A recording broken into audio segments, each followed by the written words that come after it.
Dios los bendiga, Iglesia, los saludo con la paz del Señor.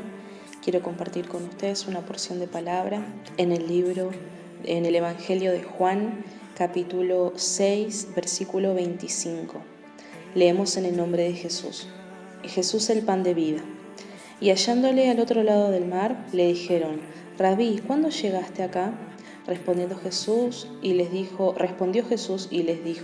de cierto os digo que me buscáis, no porque habéis visto las señales, sino porque comisteis el pan y os saciasteis. Trabajad, no por la comida que perece, sino por la comida que a vida eterna permanece, la cual el Hijo del Hombre os dará, porque a éste señaló Dios el Padre. Entonces le dijeron: ¿qué debemos hacer para poner en práctica las obras de Dios? Respondió Jesús y les dijo: esta es la obra de Dios, que creáis en el que Él ha enviado. Le dijeron entonces: ¿qué señal pues haces tú para que veamos y te creamos? ¿Qué obra haces? Nuestros padres comieron el maná en el desierto, como está escrito: pan del cielo les dio a comer. Y Jesús le dijo: de cierto os digo, no os dio Moisés el pan del cielo, mas mi Padre os da el verdadero pan del cielo. Amén. Hasta ahí la palabra del Señor. Es una palabra realmente de mucha bendición, y de nuevo también hay enseñanza en esta palabra, y es una enseñanza preciosa. Volvemos a encontrar acá en el versículo 25, como habíamos dicho también en el audio anterior, que Jesús siempre estaba en movimiento. Él no se detenía mucho tiempo en un solo lugar, porque el propósito de él era precisamente llevar la palabra a todos los lados que fuera posible para un cuerpo humano. Y precisamente él estaba en carne y tenía que moverse constantemente. Entonces permanecía un tiempo en un lugar y después ya tenía que seguir camino. Pero la necesidad espiritual era tanta que la gente lo buscaba y lo seguía a donde sea que él fuera, y lo alcanzaban.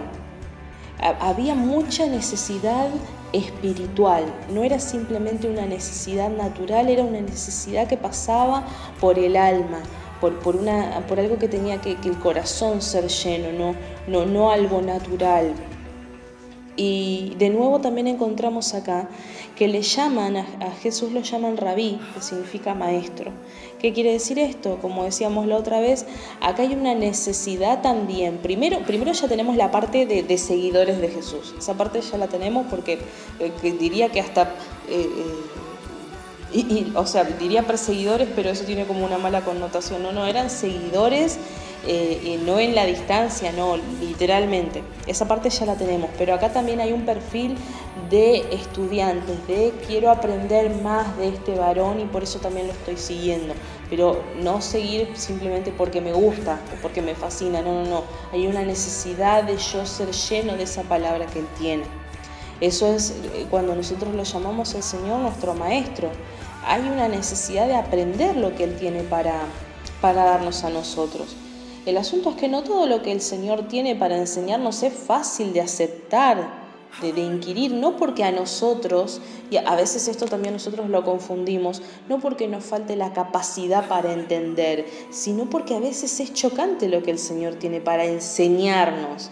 Ni siquiera digo una palabra que confronte directamente con nosotros a un nivel personal, no. Cosas que el Señor tiene para enseñarnos a veces no son fáciles de aceptar, porque tal vez no nos gustan o no nos gusta cómo funciona de determinada manera, y a veces choca y por eso parece que no entendemos. No porque nos falte la capacidad. No todo lo que el Señor tiene para enseñarnos es fácil o es agradable, y sin embargo lo tenemos que aprender igual. La palabra del Señor, como hablábamos también la otra vez, el Señor no le mentía a nadie. ¿Querés seguirme? Fíjate que hay ciertas implicaciones, y no es letra chica, está todo con el mismo tamaño y está todo dicho. El Señor no tenía a nadie sujeto, atado y engañado. No era de esa manera. Pero no todo era fácil, y Jesús siempre nos va a ir de frente con estas cosas. Y es importante que nosotros lo tengamos en cuenta. Nuestro Señor es realmente muy amoroso, es misericordioso, es benigno, es bueno, pero eso no significa que sea mentiroso o que nos va a ocultar algunas verdades que puedan ser feas. No. El Señor nos trata también en algún momento La palabra dice que nos trata también como amigos, porque ya no nos oculta algunas cosas como si fuéramos simples siervos, sino que nos cuenta muchas veces secretos como gente madura y a la altura de las circunstancias, como vos y yo en este tiempo. Si el Señor nos hizo vivir este tiempo, es porque Él nos puso a la altura de las circunstancias. Entonces, fíjense cómo en este pequeño versículo hay bastante para discernir, ¿no? Primero, que el Señor siempre se mantuvo en movimiento y que Él no se detiene por ninguna circunstancia. El Señor se va a detener. A Jesús no lo detenía una tormenta en el medio del mar, no lo va a detener una pandemia ahora, menos que menos. El Señor sigue trabajando.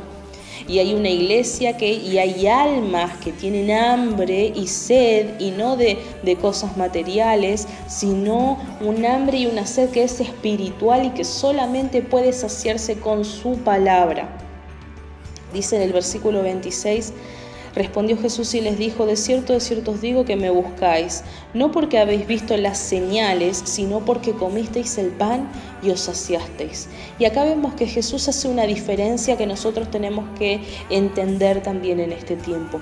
No es lo mismo señales, señales, milagros, maravillas, no es lo mismo que comer el pan y ser saciado.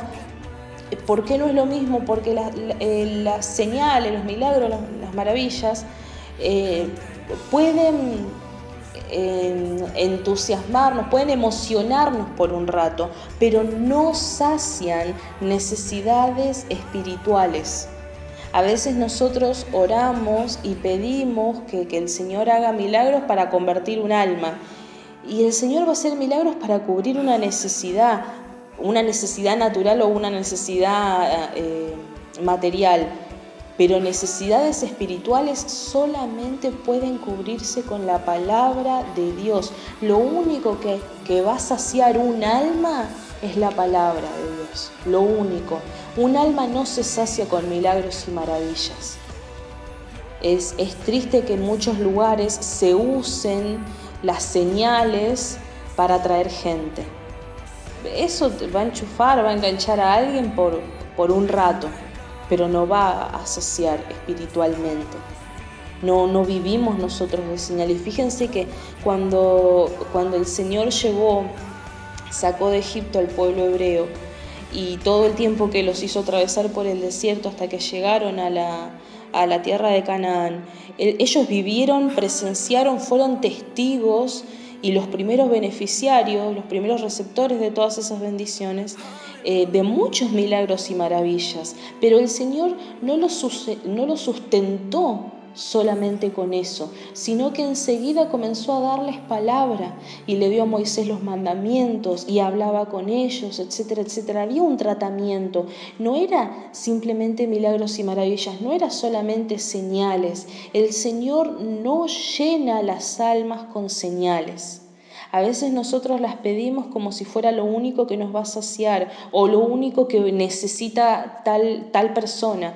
Y realmente lo que nosotros tenemos que orar es que la palabra de Dios, que es viva y eficaz y más cortante que toda espada de doble filo, que la palabra de Dios sacie esa alma. Es momento de que, sobre todo en este tiempo, que en nuestras oraciones, cuando oremos por una persona, no está mal orar para que el Señor cubra una necesidad material o natural. No está mal, no digo que esté mal, pero también tenemos que orar para que la palabra de Dios llegue al corazón, llegue a lo más íntimo de cada alma.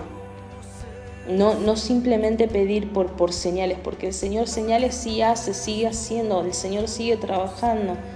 Pero la palabra de Dios es lo que tiene que llegar a las vidas, a lo más íntimo, a la parte más interna de las almas, para que las transformaciones comiencen a suceder de manera más permanente. Las señales sirven a nivel evangelístico, digo, porque así cubren necesidades, pero a nivel evangelístico van a entusiasmar a las almas por un rato, pero después hay una necesidad espiritual, después hay muchas almas que van rebotando de iglesia en iglesia buscando señales y maravillas, cuando en realidad la necesidad espiritual pasa por otro lado. Y Dios no quiere eso. Dios no quiere nómadas que vayan de congregación en congregación. Quiere gente que le busque a Él, que busque su presencia, que busque su palabra. Entonces acá en este versículo vemos cómo Jesús hace la diferencia entre señales y el pan que sacia. Y dice en el versículo 27, trabajad no por la comida que perece, sino por la comida que a vida eterna permanece, la cual el Hijo del Hombre os dará, porque a este señaló Dios el Padre. Ese trabajad, ¿qué es este trabajad? Es el buscar la palabra de Dios, que nosotros lo leemos en muchos otros versículos. Buscar la palabra de Dios, buscar que el Señor nos hable, nos enseñe, por más que muchas veces sea duro, por más que muchas veces cueste o entender o aceptar, pero nuestra alma necesita la palabra de Dios, necesita alimentarse de la palabra del Señor, de su enseñanza. Dice en el versículo 30, le dijeron, ¿qué señal pues haces tú para que veamos y te creamos? ¿Qué obra haces? Nuestros padres comieron el maná en el desierto, como está escrito, pan del cielo les dio a comer. Fíjense que acá los judíos estaban confundiendo, retomando, ¿no?, ese maná que el Señor hacía, ese rocío que caía, y de ese rocío se formaba como una suerte de pan. Como que en esa anécdota se juntaban las dos cosas y se mezclaban las dos cosas, ¿no?, la señal con el pan. Ellos estaban confundiendo las dos cosas. Y un tiempo antes, en el capítulo 6, en el versículo 1, vemos que dice alimentación de los 5.000. Entonces como que de nuevo estaban mezclando señal con alimento espiritual, y no es lo mismo, y Jesús de nuevo viene al rescate como buen maestro que es, a separarnos las aguas y a enseñarnos que no es igual. La señal no es alimento espiritual, la señal va a cubrir una necesidad material o natural, pero no es alimento para el alma. Es en todo caso otro efecto que tiene la señal, es el entusiasmo, pero no tiene un efecto espiritual real, y no es lo que el Señor quiere, porque todo lo que el Señor hace es para que permanezca. ¿Qué sucede con este maná? Que una de las características que tenía el maná y un mandato que le había dado Dios al pueblo, ¿cuál era? Que comieran todo lo que pudieran para el día, sin guardar nada para el día siguiente. Y el que quería guardar maná para el día siguiente, desconfiando que Dios iba a cumplir su promesa de todos los días dar ese maná, cuando lo guardaban al día siguiente, cuando lo iban a ver, encontraban todo gusanado, todo podrido. Una característica del maná era era algo para comer en el momento, pero no tenía duración para el día siguiente. Y vemos que la palabra de Dios no es así. ¿Qué es lo que nos enseña el Señor respecto a su palabra, respecto a su alimento espiritual? Que el cielo y la tierra pueden pasar, pero la palabra de Dios permanece para siempre. No va a pudrirse para el día de mañana lo que yo aprendo hoy. Lo que yo aprendo hoy es algo que a mí me edifica, que a mí me fortalece y que a mí me sostiene. Esta es la importancia, hermanos, de que nosotros oigamos atentamente la palabra de Dios, la guardemos en nuestros corazones y nos dejemos ministrar. Porque, como nos enseña el Señor, permanece para siempre. Ahora la palabra que no viene de Dios, que no está hecha para ser alimento espiritual, no va a tener una repercusión en el tiempo. Y esto también nos enseña muchas cosas a nosotros cuando nosotros vemos, por ejemplo, la historia de José o la historia de Daniel. Lo que ellos, antes de ser, tanto José como Daniel, transportados a lejanas tierras, qué importante que fue eso que ellos aprendieron antes de ser transportados, por diferentes motivos, ¿no? José fue vendido por sus hermanos a los esclavistas y terminó en Egipto, y Daniel también terminó como un esclavo transportado a Babilonia. Sí, a Babilonia. Y fíjense qué importante que es la enseñanza previa a todos esos momentos. Qué importante que fue cuando el Señor nos estuvo ministrando durante todo el año anterior, toda la palabra, toda la enseñanza. Fíjense que en el momento la carne, no, más palabra, todavía más, y el espíritu, como que el espíritu se está alimentando, pero la carne ya quiere dejar de escuchar. Y sin embargo, qué importante que fue todo eso para nuestras vidas, y cómo hoy nos ayuda, y cómo hoy sigue siendo alimento. La palabra del Señor, ¿cuántos años tiene? El libro que hoy nosotros tenemos en nuestras manos, que hoy tiene forma de libro, en otro tiempo tuvo forma de rollos, de papiros, etcétera, etcétera. Qué importante que es que nosotros entendamos que no pasa la palabra de Dios, no pasa de moda, no envejece, sino que parece que constantemente el Espíritu Santo está actualizando esa palabra para lo que nosotros estamos viviendo hoy. Por eso la palabra de Dios, esa semilla que fue sembrada en nuestros corazones, es lo que sacia nuestra alma, lo que sacia nuestro espíritu y nuestro corazón, más que cualquier señal. Más que cualquier milagro, más que cualquier maravilla, son cosas por las que nosotros podemos estar agradecidos y recibir la bendición del Señor, pero jamás dejar de recibir palabra y jamás dejar de buscar de trabajar por esa comida que no perece. Les decía entonces en el versículo 31, nuestros padres comieron el maná en el desierto, como está escrito, pan del cielo les dio a comer. Y Jesús les dijo, de cierto os digo, no os dio Moisés el pan del cielo, mas mi Padre os da el verdadero pan del cielo. El verbo hecho carne, la palabra hecha carne, fue Jesús. Y que nosotros le hayamos recibido y que hoy Él continúe permaneciendo en nuestras vidas es una de las mayores bendiciones que nosotros podemos tener.